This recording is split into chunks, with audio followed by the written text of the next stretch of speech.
कि सोनार से भी नहीं पकड़ी जाती, वो सबमरीन भी ट्रैक की जा सकेंगे?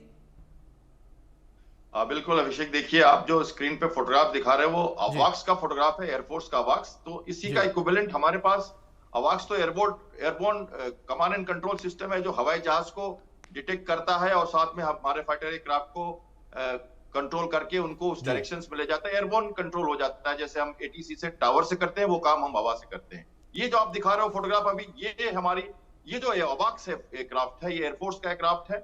इसका जो पीएट टाई हमने खरीदा है अमेरिका से। अब ये आप सोनोवॉइस दिखा रहे हो जो हम पानी में डाल रहे हैं।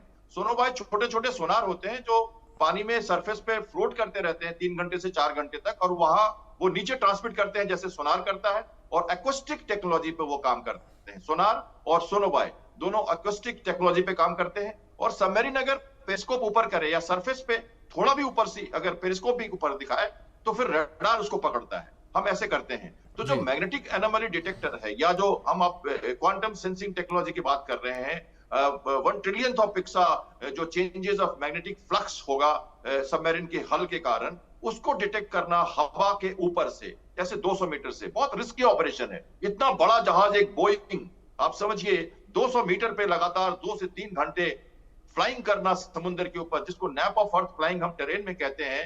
जो हमारे एयरफोर्स और आर्मी के पायलट्स या नेवी पायलट्स, जैसे मैं मरीन कमांडो में भी रहा, तो नैप ऑफ अर्थ फ्लाइंग कहते हैं, टेरेन का हगिंग फ्लाइंग कहते हैं। उसी तरह सी हगिंग फ्लाइंग होती है, बहुत रिस्की।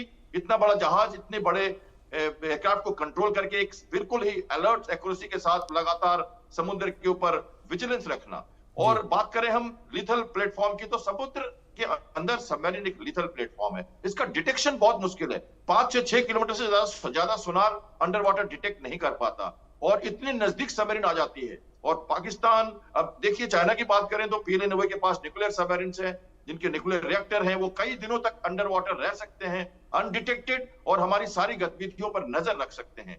तो ऐसे जी। स्थिति में जब वो सरफेस पे नहीं आ रहे, तो हमें ये टेक्नोलॉजी चाहिए ही चाहिए, क्योंकि इसके बिना हम उनको डिटेक्ट नहीं कर पाते।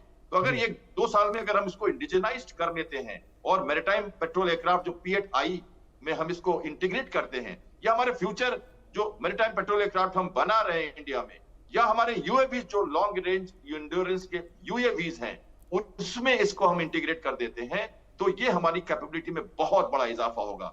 इसको कहते हैं फोर्स मल्टीप्लायर। ये मैरीटाइम पेट्रोल एयरक्राफ्ट और लॉन्ग रेंज एंड्योरेंस यूएवीज हैं, ये फोर्स मल्टीप्लायर हैं। जैसे फ्लीट के टैंकर जो तेल देते हैं, पानी देते हैं, लॉजिस्टिक सपोर्ट देते हैं फ्लीट को, ये फोर्स मल्टीप्लायर होते हैं। अवाक्स भी एक फोर्स मल्टीप्लायर है, जी। 15-20 जहाजों को जी। एक साथ कंट्रोल करता है। तो इसलिए हमने जब मारा था अवाक्स को 315 किलोमीटर की दूरी पर S-400 से, तो वाह भाई हमने इसमें लूटी।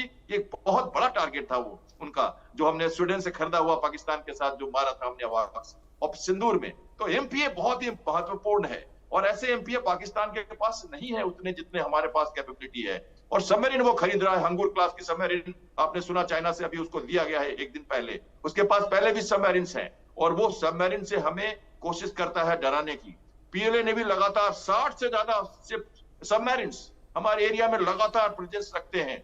इंडियन ओशन के रीजन में भारत का वर्चस्व, हमारी इंडियन नेवी की ताकत, और एक कहते हैं ना अनडेटर्ड जी। कंट्रोल जी। जरूरी है रीजनल स्टेबिलिटी के लिए, जी। और हमें क्रेडिबल डिफरेंस देना होगा। और इसमें मैड और ये जो क्वांटम सेंसिंग टेक्नोलॉजी है, ये दोनों मिलकर, और सोनार और दूसरे इंटीग्रेटेड फ्लीट ऑपरेशंस के साथ, हेलीकॉप्टर शिप्स के साथ, हम डेटर कर पाएंगे सबमरीन को पूरी जी। तरह से। बिल्कुल बिल्कुल। बंसल साहब, दूसरी ओर अगर सी डोमिनेशन को लेकर बात की जाए, क्या आपको लगता है कि तकनीक भारत की जो सी डोमिनेशन है उसको बढ़ाएगी समुद्र में? देखिए, बहुत ही अच्छा प्रश्न आपने पूछा है अभिषेक जी। ये अभी जो एक एक तो होती है किसी भी वेपन की मारक क्षमता, जी। और उससे ज्यादा भी इम्पोर्टेंट है उस जानकारी प्राप्त करना। जानकारी प्राप्त ये करना है कि अगर मान लिया हमारे को पता ही नहीं चले कि हमारे नीचे में क्या है, कितनी पनडुब्बियां हैं दुश्मन की, और उसको हम नहीं डिटेक्ट कर पाते, तो एकदम सडनली आगे कहीं भी जाके हमारे ऊपर अटैक कर सकती है। तो इससे तो क्षमता बहुत ज्यादा बढ़ जाएगी, क्योंकि हम उसको एरिया को पूरी तरह से जो उनको डिटेक्ट कर लेंगे। और किसी भी एरिया में अगर कई बार ऐसा होता है, जैसे हमारा एक एक्सक्लूसिव वाटर जोन है, उसके अंदर में अगर कुछ आता है और वो वहाँ पे आकर के कुछ पाइंग की कोशिश करता है, तो ये बहुत तरह से जो है कारगर होगी। कारगर इसलिए होगी कि इस तरह की जो पनडुब्बियां हैं दुश्मन की, वो एक तो आकर के वहां पे इंटेलिजेंस या जो एक स्पाइंग करती हैं, पता लगाती हैं, हमारी सारी सूचनाएं ले जाती हैं, और दूसरा जरूरत पड़ने पे वो अटैक भी कर सकती हैं। तो अगर इस तरह, ये बहुत खतरनाक है, अगर इनका पता ना लगाया जाए पहले से ही और दूर से ही, तो ये बहुत ही खतरनाक साबित हो सकता है। तो ये जो अभी जो नया सिस्टम है या जो नई टेक्नोलॉजी है, इससे हम पता लगा पाएंगे तो हमारी क्षमता बहुत ज्यादा बढ़ जाएगी। और जैसे मैंने कहा कि ये कोई लिमिटेड नहीं है, आप नेवी के लिए तो लिमिटेड, नेवी के लिए तो इम्पोर्टेंट है ही है, लेकिन बाकी जगह भी इसका बहुत ज्यादा इस्तेमाल होगा, कम्युनिकेशन में होगा, सेमीकंडक्टर में होगा, और हमारी क्षमता को चारों तरफ बढ़ाएगा। और देखिए, एक बात मैं यहाँ पर ये बताना चाहूंगा कि जो भी जो है ऑफसेट होते हैं डिफेंस टेक्नोलॉजी के, वो सिविल में भी काम में आते हैं, जैसे कम्युनिकेशन के लिए, हेल्थ के लिए। तो उसमें भी जो सिस्टम हम डेवलप करते हैं डिफेंस के अंदर में, बहुत सारे ऐसे पुराने एग्जाम्पल्स हैं कि कोई जो टेक्नोलॉजी वो युद्ध के मैदान में या डिफेंस सिस्टम में डेवलप होती है और फिर उसको सिविल के अंदर में भी यूज किया जा सकता है। तो इस प्रकार से ये डेवलपमेंट होना बहुत ही इम्पोर्टेंट है, जिसको डीआरडीओ बहुत अच्छा मिशन मोड में जो लेके चल रहे हैं, और 2-3 साल के अंदर में हमको अवेलेबल हो जाएगी। तो ये बिल्कुल एक गेम चेंजर साबित होगा, और जिससे भारत की जो एक नेवल क्षमता, दोनों ही मार करने की भी और एक स्पाइंग की डिटेक्ट करने की भी बढ़ जाएगी। तो बहुत ही ये एक जो एक बहुत अच्छा कदम है, और जी डीआरडीओ जो इसमें काम कर रहा है वो सराहनीय है। जी, जी अभिषेक। ठीक है।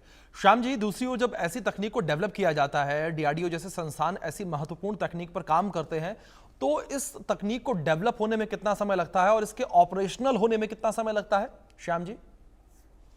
अ, अभिषेक जी, देखिए, जैसा डीआरडीओ के चीफ ने कहा है कि वो जी बहुत फास्ट ट्रैक पर इस पर काम कर रहे हैं, और जो गति है भारत की अभी काम करने की, डेवलपमेंट की, इंडिजिनाइजेशन की, जो हमें गति मिली है, पॉलिटिकल विल और देश का जो विश्वास मिला है हमारे को इस काम करने में, उस हिसाब से मैं देखूं तो एक के बाद एक मिसाइल्स का परीक्षण हो, ये एक्सटेंडेड रॉकेट जो हमने मारा, हमने नए टॉर्पीडो बना लिए हैं, हमारी अपनी सोनोवाइज हो गई हैं, रेडार ऐसा सिस्टम के हमने बना लिए हैं। भारत इलेक्ट्रॉनिक्स लिमिटेड जो है बेहतरीन काम कर रहा है डीआरडीओ के साथ मिलकर।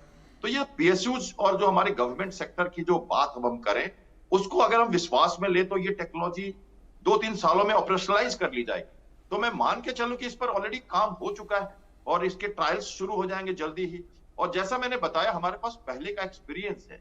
हमने मैड पहले, MAD मैग्नेटिक एनोमली डिटेक्टर, ये हमने पहले काम किया हुआ है इसके ऊपर। और ये मान के आपको बताऊं मैं कि ये सिस्टम जो है ये लोकलाइज करता है सबमरीन को, कि इस एरिया में सबमरीन कुछ ना कुछ तो है पानी के अंदर, और उसके बाद इसको एक्यूरेटली डिटेक्ट करने के लिए हम इस एरिया में जाके फिर सोनोवाई डालते हैं, जो आप स्क्रीन पे लगातार दिखा रहे हैं, जो पैराशूट से लॉन्च करके गिराया जा रहा है पानी में। ऐसे हमने 100 से ज्यादा, 50 से ज्यादा उस एरिया में डाल देते हैं जब जरूरत पड़ती है तो। और उसके बाद फिर हम डंकिंग सोनार, जो हेलीकॉप्टर में सोनार से लोअर करते हैं, होवरिंग करके हम एक जगह पे पिन पॉइंट, और तब हम जाके उसको फाइनलाइज करते हैं कि ये एनिमी सबमरीन है। उसके सिग्नेचर्स चेक करते हैं, मिल्किंग हमने पहले से इंटेलिजेंस रिपोर्ट से पता किया होता है कि किस टाइप की सबमरीन के क्या क्या सिग्नेचर्स हैं। तो हम मैग्नेटिक टेक्नोलॉजी और एकॉस्टिक टेक्नोलॉजी, इन दोनों को मिला के फिर हम टारगेट को फाइनलाइज करेंगे। तो टाइम लगता है इसमें। आपने अनुसंधान की बात की है, तो मैं मान के चलूं कि 1 से 2 साल में, कह तो रहे हैं वो 2 से 3 साल, पर मैं मानता हूं काफी कुछ गहराई में हम जा चुके हैं, हमारे पास एक्सपीरियंस है, और साइंटिस्ट इसके ऊपर बेहतरीन काम कर रहे होंगे, और कुछ ही दिनों में ये ऑलरेडी ऑपरेशनलाइज हो जाएगा। और मैं अगर सोच के चलूं तो ये तकनीक हमारे एमपीए के साथ इंटीग्रेटेड होने ही वाली बिल्कुल, होगी। मतलब श्याम जी, ये माना जाए कि तकनीक एक गेम चेंजर होगी, और जब ये तकनीक भारतीय नौसेना में शामिल होगी तो इसे गेम चेंजर के तौर पर माना जाए कि जो भी सबमरीन कहीं भी छिपी होगी उन्हें ये तकनीक खोज निकालेगी। इसी के साथ बंसल साहब, श्याम जी, आप दोनों का बहुत शुक्रिया जुड़ने के लिए, अपना कीमती वक्त इंडिया न्यूज को देने के लिए।